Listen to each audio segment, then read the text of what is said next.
Hello दोस्तों, तो आज हमें क्या पढ़ना है? बैंकिंग हिस्ट्री जाननी है किसकी? इंडिया की। तो ये समझते हैं कि क्या है।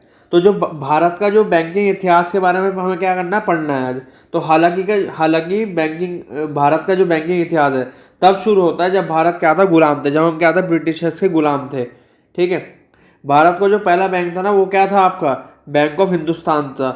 ये साल 1770 में शुरू हुआ था, फिर 1830 में लिक्विडाइज हुआ था, मतलब कि ख़त्म हुआ था ये। फिर आपका आता है जनरल बैंक ऑफ इंडिया। ये कब स्टार्ट हुआ था आपका? 1786 में। और ये फिर फेल हो गया था 1791 में। अब इसका कारण जानते हैं कि फेल क्यों हुआ था। उस टाइम बैंकिंग सिस्टम इतना क्या नहीं था, उस टाइम में नेशनलाइज नहीं था हमारा। अब तो इस रीज़न या कारण की वजह से उसको इतनी सक्सेस नहीं मिल पाई थी, क्योंकि उसके ऊपर कोई रेगुलेटरी बॉडी काम नहीं करती थी कि उसको क्या करे। उसके उसकी रेगुलेटरी बॉडी ये होती है ना कि उसके लिए कोई नियम बनाए, वो तो वो थी नहीं उस टाइम पे। तो उस टाइम बैंकिंग अपने सर्वाइवल के टाइम पर था।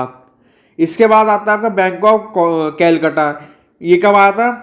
1806 की शुरुआत हुई थी, जिसका नाम क्या बदल के क्या कर दिया गया था? Rename as bank of Bengal करा गया था 1800 कितने 9 में। इसके बाद आता है आपका 1840 में आया था बैंक ऑफ मुंबई। और उसके बाद क्या आता है आपका 1843 में बैंक ऑफ मद्रास की शुरुआत स्टार्टिंग हुई थी इसकी। इन तीनों बैंक को रूप से कंबाइंड करा गया था और क्या बनाया गया था? प्रेसिडेंटी बैंक कहा जाता था। ठीक। अब हम इसके बाद क्या देखते हैं, मैं आपको कुछ ऐतिहासिक बैंकों के बारे में बताऊंगा जिनकी शुरुआत कहाँ हुई थी, इंडिया के अंदर हुई थी। तो पहला हम एक एक करके लेंगे। पहला आता है आपका इलाहाबाद बैंक। ये कब स्टार्ट हुआ था? 24 अप्रैल 1865 में। इसका जो हेडक्वार्टर है कहाँ पे? कोलकाता में, वर्तमान की अगर बात करें। जो इसका सीईओ है और जो इसके एमडी है वो कौन है? राकेश सेठी हैं। दूसरा आता है आपका पीएनबी बैंक, मतलब कि पंजाब नेशनल बैंक। ये 19 मई 1894 में स्टार्ट हुआ था लाहौर में। इसके जो हेडक्वार्टर है, प्रेजेंटली की बात करें वर्तमान की, वो न्यू दिल्ली में है। जो इसके सीईओ हैं और जो इसके एमडी है वो कौन है? उषा अनंत सुब्रमण्यम है। थर्ड आता है आपका बैंक ऑफ इंडिया। ये कब स्टार्ट हुआ था? 7 सितंबर 1986 में।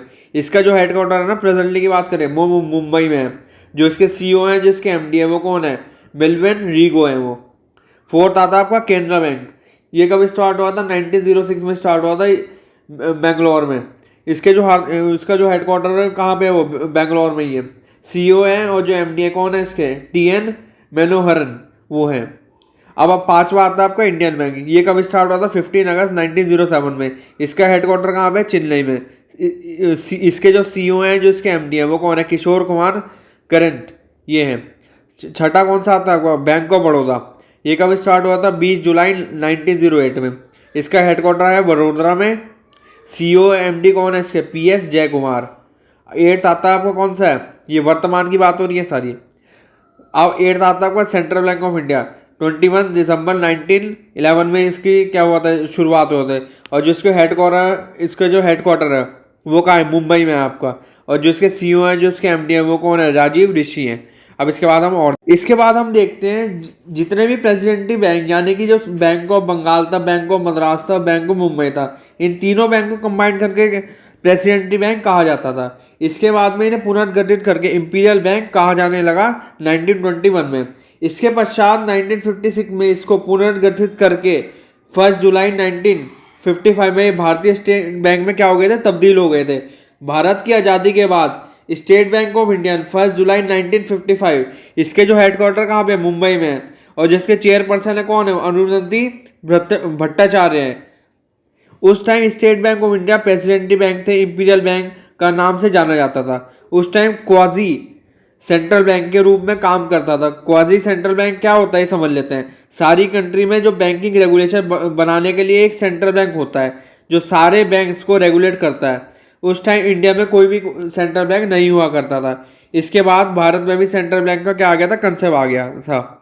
अब हम आगे देखेंगे। इसके बाद हम देखते हैं रिजर्व बैंक ऑफ इंडिया जो भारत में आया। आरबीआई स्टेब्लिश हुई इन 1 अप्रैल 1935 में कैलकाटा में। इट वॉज मूव उसके बाद उसको मूव करा दिया गया कहाँ पे? बॉम्बे में इन 1937 में।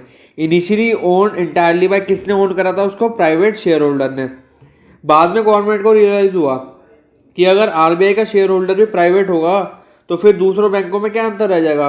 फिर इसको नेशनलाइज किया गया। फिर ये 1 जनवरी 1949 गवर्नमेंट रेगुलेटरी बॉडी बना। जो पहले गवर्नर थे ना इसके आरबीआई के, वो क्या कौन थे? ओसबोर्ने स्मिथ, वाइल सी.डी. देशमुख वो द फर्स्ट इंडियन गवर्नर थे। प्रेजेंटली तो गवर्नर है ना आरबीआई के, वो कौन है? उदित पटेल, जो कि आरबीआई के क्या है 24वें गवर्नर है। इसके बाद हम बात करते हैं बैंकों के राष्ट्रीयकरण की, मतलब नेशनलाइजेशन। 19 जुलाई 1969 14 लार्जेस्ट कमर्शियल बैंक को क्या क्या करा गया था? नेशनलाइज करा गया था। Contains 85% bank deposit of the country करते थे वो। 1980s में क्या हुआ फिर? 6 मोर कमर्शियल बैंक को नेशनलाइज करा गया, कंटेन करते थे 91% bank deposit of the country, वो इतना करते थे। Later on in the year अगर हम बात करें 1993 में, द गवर्नमेंट मर्ज हुई, न्यू बैंक्स ऑफ इंडिया को जोड़ा विद किसके साथ? पंजाब नेशनल बैंक के साथ।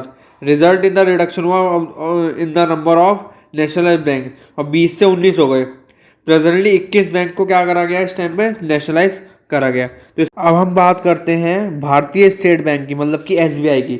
खुद की शाखाएं होने के साथ साथ भारतीय स्टेट बैंक के कुछ एसोसिएट बैंक भी हैं। उन एसोसिएट बैंक की बात करें तो 2008 में स्टेट बैंक ऑफ सौराष्ट्र को भारतीय स्टेट बैंक ने खुद में विलय कर लिया। विलय का मतलब कि उसमें मर्ज कर लिया।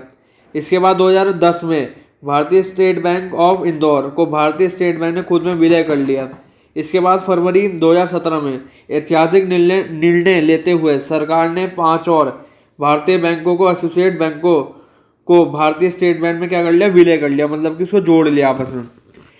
इन बैंकों का नाम है, इन बैंकों के नाम समझ लेते हैं कौन कौन से बैंकों को, 5 बैंकों को जोड़ा है। State Bank of Bikaner Jaipur, state Bank of Mysore, state Bank of Patiala, state Bank of Hyderabad, state Bank of Travancore.